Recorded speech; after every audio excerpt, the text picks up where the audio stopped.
Hi friends, दोस्तों देख सकते हैं 905 वैकेंसियाँ यहाँ पे आई हुई है काफ़ी लंबे समय के बाद में। और जहाँ से वैकेंसियाँ आई है उसका नाम है SGPCI लखनऊ। लखनऊ से ये वैकेंसियाँ आई हुई है। सारे इंडियंस यहाँ अप्लाई कर सकते हैं। ऐसा नहीं है कि यहाँ पे किसी स्टेट स्पेसिफिक का रजिस्ट्रेशन मांगा गया है। सेंट्रल गवर्नमेंट का ये इंस्टीट्यूट है। ठीक है, तो आइए देखते हैं इसकी डिटेल क्या है।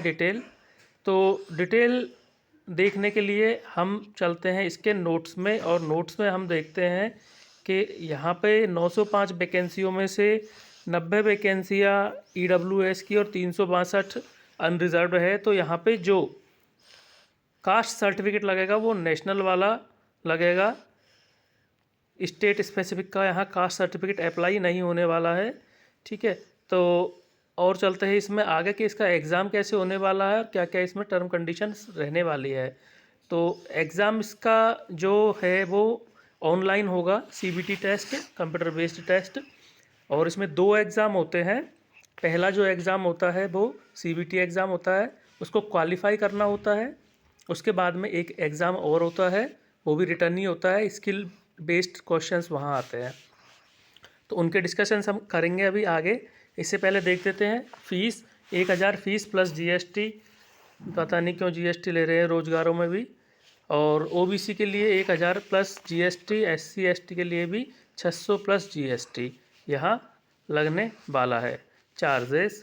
ठीक है, तो अब चलते हैं आगे, और आगे चल के हम देखते हैं कि किस तरह से यहाँ पर एग्ज़ाम्स होने वाली है। और क्वालिफ़िकेशंस को हम देख लेते हैं एक बार। क्वालिफ़िकेशन में BSc, पोस्ट BSc मांगा गया है, और रजिस्टर्ड हो किसी भी नर्सिंग काउंसिल में।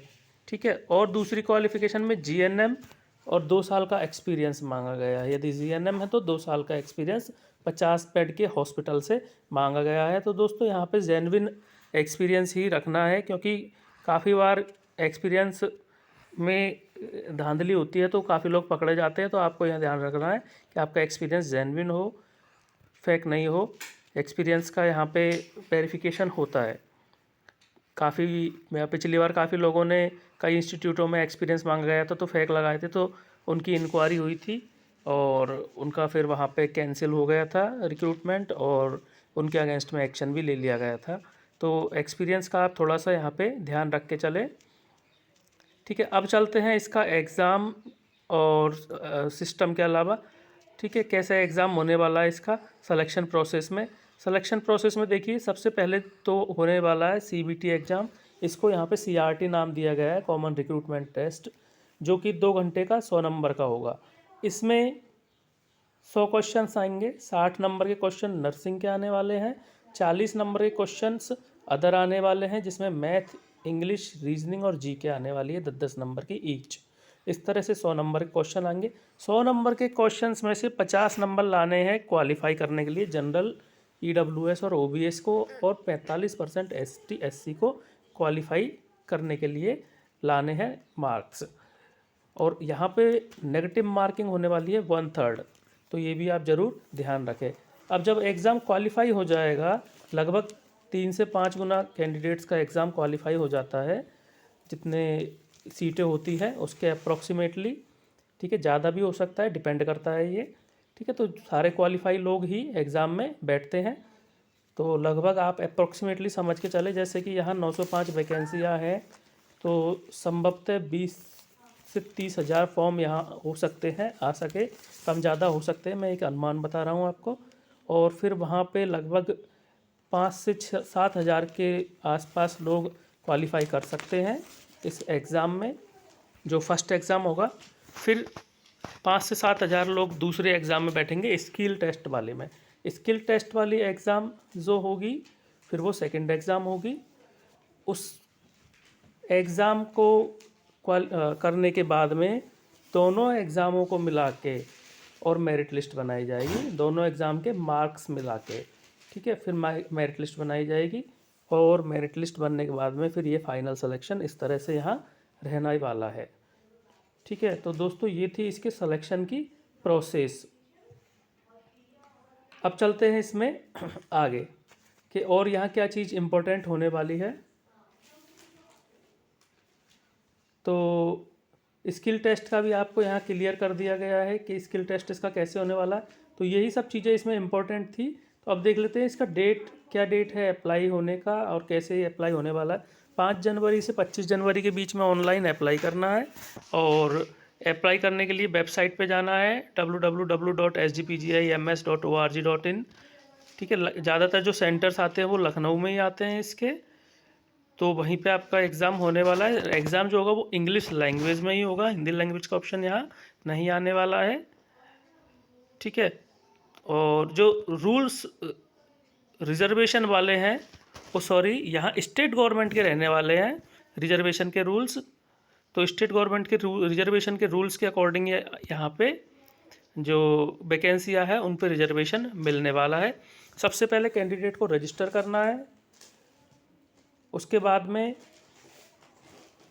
अपना फॉर्म भरना है, फ़ोटो साइन अपलोड करने हैं, डॉक्यूमेंट अपलोड करने हैं, फीस जमा करानी है और प्रिंट आउट एप्लीकेशन का लेना है। और उसके बाद में यहाँ पे आपका हॉल टिकट आएगा, एडमिट कार्ड टिकट और एग्ज़ाम देना है। इस तरह से इसकी प्रोसेस होने वाली है। और यदि आपको किसी तरह का डाउट हो यहाँ पे तो आप कमेंट सेक्शन में लिख सकते हैं।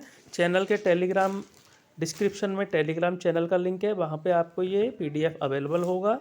और भी नई कोई वैकेंसीज आती है तो वो वहाँ पे PDF में अवेलेबल होता है। तो दोस्तों ये थी SGPGI की वैकेंसी।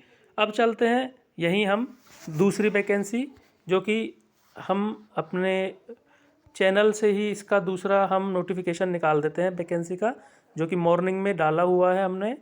तो दूसरा वैकेंसी जो निकला हुआ है वो आप देखिए, ये है उत्तराखंड से निकली हुई परमानेंट नर्सिंग ऑफिसर की पोस्ट। तो ये सिर्फ वैकेंसी जो है, काफ़ी वैकेंसियाँ हैं, 2023 की वैकेंसियाँ हैं। 1564 पद है यहाँ पे। 3 जनवरी को विज्ञापन निकला है, 12 तारीख से ऑनलाइन एप्लीकेशन स्टार्ट होंगे और अंतिम तिथि इसकी 1 फरवरी है। अब देखिए यहाँ पे किस तरह से वैकेंसियाँ निकली हुई है। नर्सिंग डिप्लोमा वालों के लिए 70% और डिग्री वालों के लिए 30%। महिला और पुरुष यहाँ पे इस तरह से डिवाइड की हुई है 1564 को भी। तो अनारक्षित वर्ग की 898 और बाकी ये सारी आरक्षित वर्ग की है। इस तरह से ये वैकेंसियाँ निकली हुई है। ये परमानेंट पोस्ट है। 44,900 से 1,42,400 वाली लेवल 7 पे का यहाँ पे ग्रेड पे लगता है। तो अप्रॉक्सीमेटली जो सैलरी बनती है स्टार्टिंग में 50 से 60 हज़ार के आसपास बनती है। ठीक है, अब ये देखिए आप कि इसमें क्या ख़ास बात है कि अराजपत्रित है, नॉन गजटेड है ये। शैक्षणिक योग्यता में BSc nursing, GNM, post BSc nursing. इसके अलावा उत्तराखंड काउंसिल का रजिस्ट्रेशन मांगा गया है, वो उस डेट का हो जो लास्ट डेट है फॉर्म में अप्लाई करने की, उस डेट तक वो आ चुका हो रजिस्ट्रेशन। ठीक है, सिर्फ अप्लाई से काम नहीं चलने वाला है, यहाँ रजिस्ट्रेशन आ चुका हो, पंजीकृत हो। फिर भी आपने अप्लाई कर दिया तो आपका रजिस्ट्रेशन नहीं आया तो आप अप्लाई कर सकते हो। ठीक है, कभी कभी यहाँ पे उसको कंसिडर कर लिया जाता है।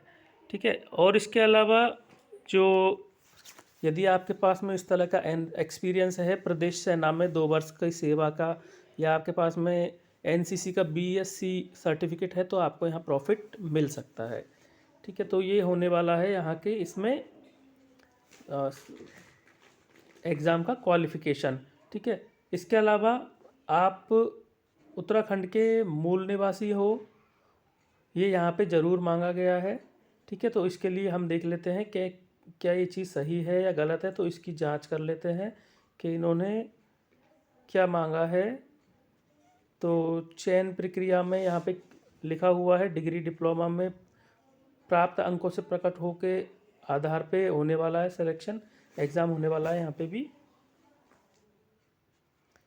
ठीक है, तो एक बार हम ये चेक कर लेते हैं कि ऐसा कुछ मांगा गया है। तो ये देखिए, high school certificate, intermediate, domicile of Uttarakhand, category certificate और सब category certificate, degree diploma, NCC और उत्तराखंड का सर्टिफिकेट, ये सारी चीज़ें यहाँ पे लिखी हुई है कि ये सारी चीज़ें यहाँ पे मांगा गया है। ठीक है, तो और यहाँ पे हम इस चीज़ को ज़्यादा क्लियर कर लेते हैं कि क्या कोई इसी तरह की चीज़ मांगी गई है जिससे ये प्रूफ हो कि यहाँ सिर्फ उत्तराखंड डोमिसाइल कैंडिडेट ही अप्लाई कर सकते हैं। तो इसके लिए हम चेक कर लेते हैं और चेक करने पे सर्च करते हैं। सर्च करने पे हम इसको चेक करते हैं और ये देखिए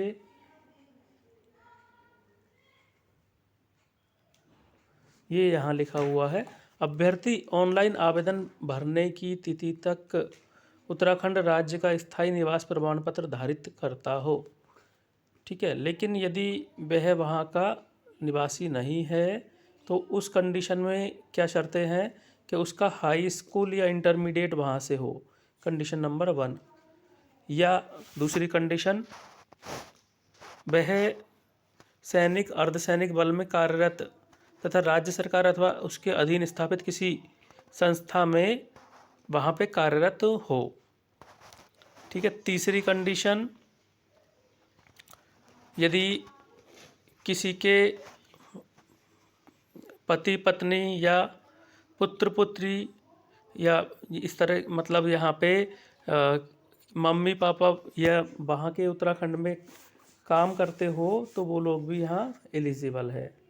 ठीक है, तो इस तरह से यहाँ पर जो है टर्म एंड कंडीशन होती है डोमिसाइल वाली। तो ये वैकेंसी सिर्फ वही लोग भर सकते हैं जो इन शर्तों को कंप्लीट करते हैं। तो थैंक यू फ्रेंड्स, ये थी 2 वैकेंसियों की जानकारी जो कि अभी रनिंग में है।